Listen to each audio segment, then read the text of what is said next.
पुढला विषय घेऊया. 0 आवर मेन्शन माननीय सदस्य Govind Gawde.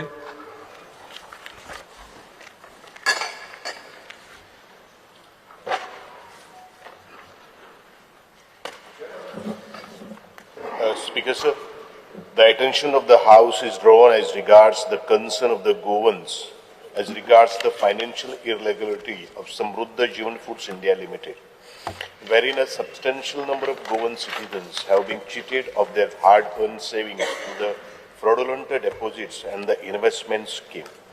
The measures the government has undertaken to take the punitive action as regards the arrest made, if any. Status of the investigation, properties, assets attached in the Goa. Whether competent authority or the nodal officer is appointed. The quantum of the compensation to the victim and the steps taken by the Goa government, similar to the action taken by the Protection of Interest of the Depositor Act to ensure refunds to the Goan investor. Last time, Speaker sir, last time हे हावें 0 our mention केल्ले आशिल्ले. माननीय सदस्य एक minute 0 our mention करा आणि त्याची नोंद घेतली वयतली.